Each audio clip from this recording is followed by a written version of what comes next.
Hey everybody, welcome back to the Pikmin 2 commentary. I kind of lied last time. We're not even, close to going to the submerged castle.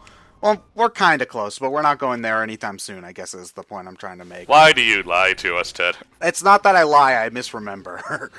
That reminds me of when I when I think I accidentally said twice that this is the last bonus stage in the Gex playthrough, and I wasn't even close. Yeah, you said that for the last 10 parts. It's like, this is the last bonus stage. No, for the last 10 parts I was constantly apologizing because I just played through those 10 parts a week before, or maybe 2 weeks before, and it was after we had commentated on the rest, so I was like, oh god, I fucked up in the commentary. That's because Gex 2 was such an unforgettable experience that it's a forgettable It's about as memorable at times as Remember Me, which is not very memorable at all, really. I don't even remember what that's about. I remember it's by Capcom, but that's it. I'm making fun. I actually do remember most of the plot of that game. It's the gameplay that's kind of... I don't even know what kind of game it is, so... It's a pretty standard action-adventure game, a pretty standard linear action-adventure game with pretty standard Uncharted climbing, pretty standard beat-em-up combat, and pretty okay plot, and the one original gameplay aspect pops up 4 times and never really gets past a proof-of-concept sort of phase. So, like every Uncharted game? No, I wouldn't compare it to Uncharted. Uncharted is better designed in a more interesting way. Remember Me is just kind of an unrealized vision, if I were to say it in any way that really summed up my thoughts. Well, it might end up getting revisited because Mirror's Edge got a sequel, forever after, so it's not impossible. Yeah. Although people had a fondness for Mirror's Edge for some reason, and I don't know if there's the same Mirror's Edge cult. had a kind of original gameplay hook to go with its story, whereas Remember Me is kind of standard in every way, gameplay-wise, and it has its charms, but it's like a one-and-done weekend game, rather than something that you'll really want to come back to much. And it's a shame too, because I like the world and I like the characters. Things get a little bit too try-hard in the dystopian future section of the story. So, yeah, section of the story, aspect of the story, I should say. There is still a place for those kinds of games. It's just we don't have rentals anymore, so well, when we say a game is edgy, some people will complain about us overusing a word, but in this case, it's more on the nose to say it's edgy because the guy who's telling you all of the stuff about the world through half the game, his name is actually Edge. I was more talking about the weekend rental aspect of it. Those are perfectly. There are games that are that's a perfectly serviceable market that has kind of been left to dry. Oh, sir, how are we going to be boiled in our own ragu? Well, yeah, but that's mainly because there aren't any rental stores anymore. I know that rentals were bad for the business at large, but they were I wish there was a way to. Actually, can't you rent games digitally now on PlayStation or something? You can sign up for game streaming services, which is and then you can also do GameFly, I suppose, or Redbox. Those work, but those aren't. I don't think those are as common as doing a game streaming service for that kind of thing. Yeah, or, I think Redbox or subscribing to something like the Origin Access, which gives you a boatload of free games as long as you stay subscribed. Oh boy! It's everybody's favorite dungeon. Oh boy. So when I said we were nowhere close, that's also a lie. We're very close, right outside. In terms of sheer distance, but you're not actually going into it for another. Look at that! It has every environmental hazard in the entire game, and you can only bring blue Pikmin with you. Well, hold on. Here, I think that if you use the whistle trick that I did earlier in the playthrough, you could bring in other Pikmin, but I believe almost all of the floors are water, so they die anyway. So there's not really much of a point. to bringing other Pikmin in. If they're just gonna die, you know. So yeah. That's basically like a trip. It's just like you go all the way to the back of the map with just with just 100 blues just to do that dungeon. It's not that the dungeons are ever something you could do along the way, but you know what that reminds me of is it's like a really long and arduous version of the monsters from DMC that require you to attack with specific weapon types. And everyone hated those fucking things. They were one of the things they basically undid in the definitive version, or, well, toned down at least. So you're supposed to do this police system, or levers, or whatever, and like push the captains up, but the captains wouldn't go onto the ledges for some reason. And there's no point. It's like, whatever, why would you bother doing that when you can just throw the Pikmin across that gap anyway? So I say, screw that puzzle, I'm not doing it anymore, and I'm going somewhere else. Or could you just not figure it out? No, what you're supposed to do is you're supposed to use those levers to get the captains up so that they can throw the Pikmin across, but the captains were not able to walk on the levers for some reason, and it was irritating. What, a bug? Well, pretty much every enemy in this game there's lots of bugs around here. Yeah, the entire game is bugs. I mean, like a physics glitch? I'm not sure. It looks like Olimar and Louie should be able to walk on it, but like they can't for some reason. Just throw harder. So anyway, oops, I did not bring enough Pikmin with me. Do I cut now? To the point where I have enough Pikmin with me? I really hope I did. I know that I did that for at least one. I did that for at least one of these things, is where instead of walking all the way back to get all of the Pikmin, it's not this time. It's probably not this time. I know I did it at least once, though. Ted, you dolt. Well, yes, you are. Or was I doing something on the way? Things Ted did wrong, number 86. Oh, wow, the list is short this week. He's playing Pikmin 2. Oh, that's it? I don't think I'm doing it right. Clearly, he needs to clip through the wall and get the power star that way. By using multi-dimensional physics? Yeah, that's right. Do we have time to talk about parallel universes? I don't know. Well, I'm sure there's a parallel universe where this game was good. Where? Well, there's probably parallel universes in Pikmin. It's just a matter of how you can, get to them. Like, you need to find a way to... The universe where Ted picked the red Pikmin. The universe where Ted did not pick the red Pikmin. Oh, man, am I going into the... Oh, okay, so that's why I'm not going in there right away. I needed to show me growing enough yellows so that I can afford to go in there. Got it. Okay, that was important. I couldn't skip growing Pikmin. That's like gameplay. I'd rather watch grass grow... Wait! They're not grass, John. They're less animate than grass. Yeah, they have fewer frames of animation.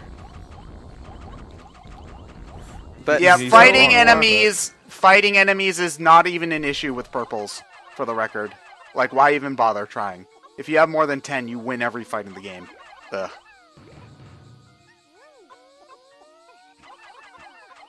What is that? You picked that from that thing's ass. It's its bulby thing. They probably do describe what it is in the Piclopedia, but I ain't reading that shit.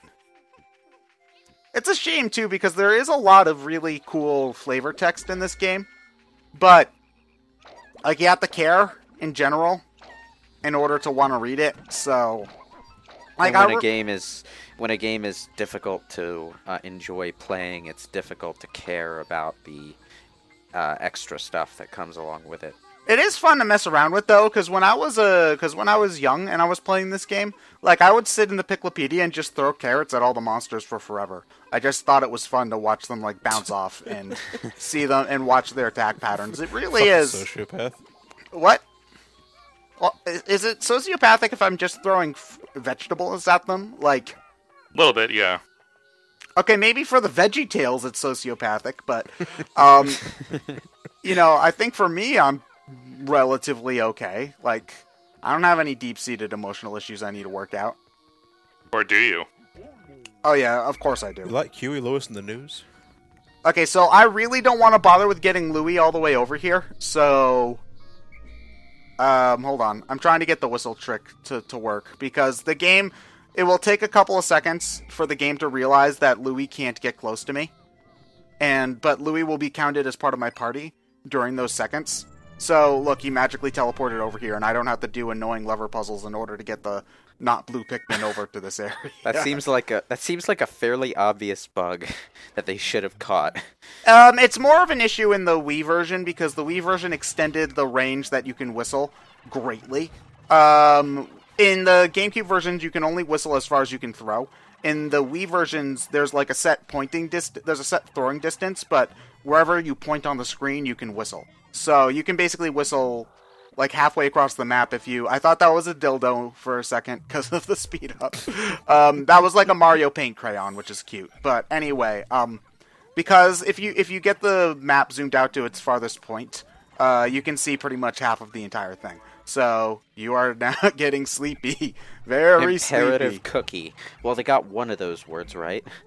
Joke's on you, Ted. I was already sleepy. Dude, it's like not even 8. Okay, so these are breadbugs. The way you're supposed to kill them is to have them carry in, they like to take objects, which can include treasure, mind you, so they can drag treasure down their hole, and you lose it and have to reset the map. I actually had to reset the final map a lot for this. But anyway, what you're supposed to do, they were in the original Pikmin as well. What you're supposed to do is you're supposed to have them try to drag either a treasure or an enemy carcass or something, and then you bring it back to the ship. And when when the thing gets sucked up into the ship, they'll bonk their head, and that'll do a lot of damage. So that's how you're supposed to kill them. But you can kill them by throwing Pikmin on top of them. It just takes forever, so I usually just decide not to. Huh.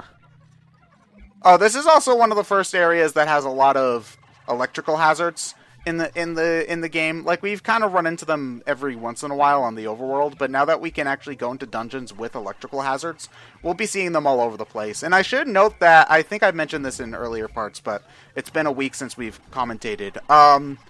Pikmin die instantly upon getting electrocuted. If you're hit by any other kind of obstacle, be it like hit by water, fire, poison, whatever. If you're hit by any other obstacle, you're given a second to whistle at your Pikmin and save them. That's not the case with electrical attacks. So if your Pikmin get hit by some sort of enemy's electrical attack, there is no chance of saving them. You can lose like 30 Pikmin all at once that way. And that's a little bit annoying. That obviously. sounds like overkill.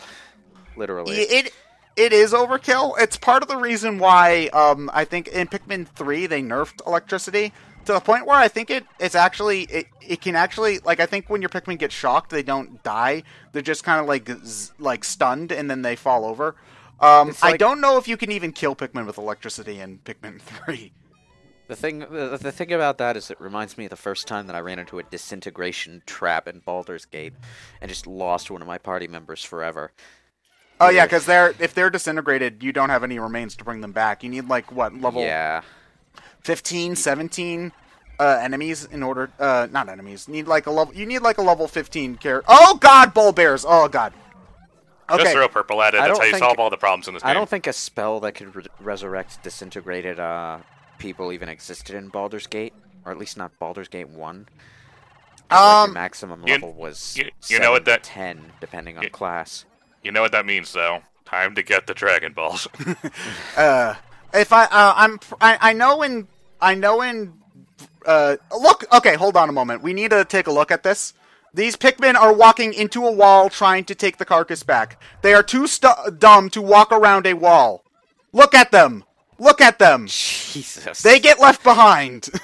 Okay, so anyway, I know in 3.0 and onwards, there's like the true resurrection spell, which can bring back anybody, even if they don't have any remains, but it's like a level 8 or 9 spell or something. You need to be like level 17 or something ridiculous. You need to be a really, really powerful character in order to bring back a character with no remains. So... Yeah. Yeah, so... Yeah. You are ignoring the strategy that I tend to use whenever those guys pop up, is use their boulders against other enemies nearby. Oh yeah, I do some of that. I do think once we get to the ones who have bullets that can follow you, which makes no sense, but whatever. Oh, I love doing that. I love, like, leading the boulder to, like, somewhere it has no chance of ever going and then killing, like, the boss or something.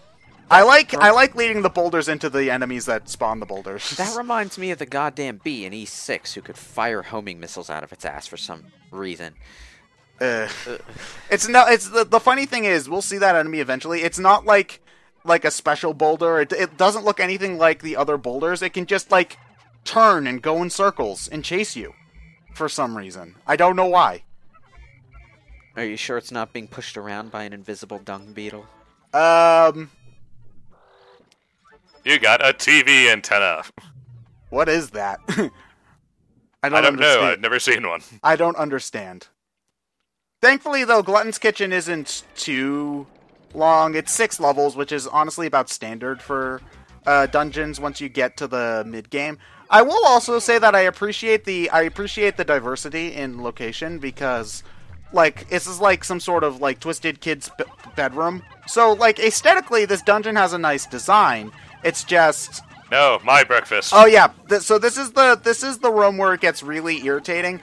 The breadbugs, which are the little round guys, and also that's like the big bread bug, which actually looks like a loaf. It's an actual loaf.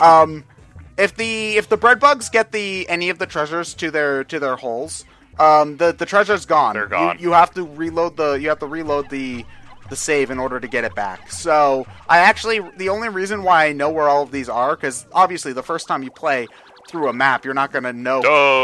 You're not gonna know where the treasures are, so you might not even find something before the bread bug gets to it.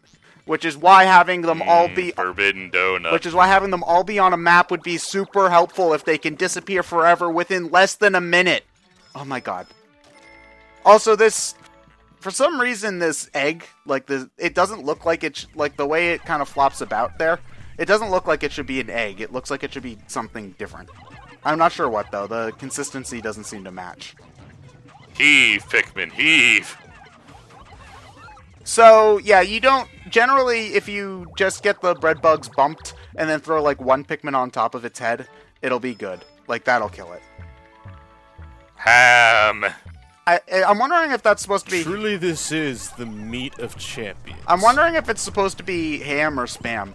Also, the bread bugs are savage, and they're trying to eat their own. Well, I mean, they're already dead, so...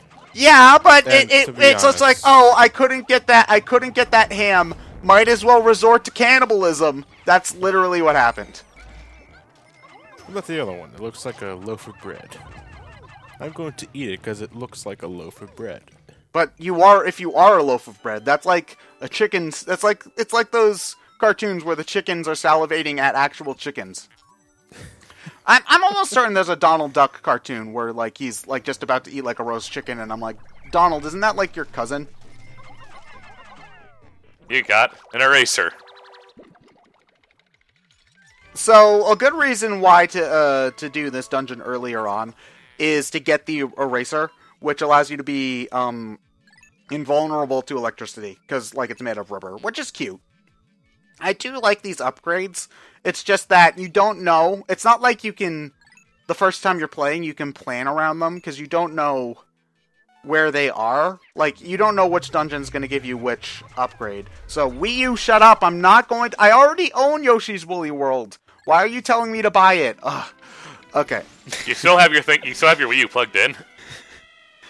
Yeah. Yeah, I needed it plugged in for recording other stuff, so... Yeah. Ah, man. But hey, Hey, the debt's over. Halfway there. We got more than halfway there. We got more than a tenth just from that one dungeon alone, which is nice. It's really the only efficient way to get stuff done in this game.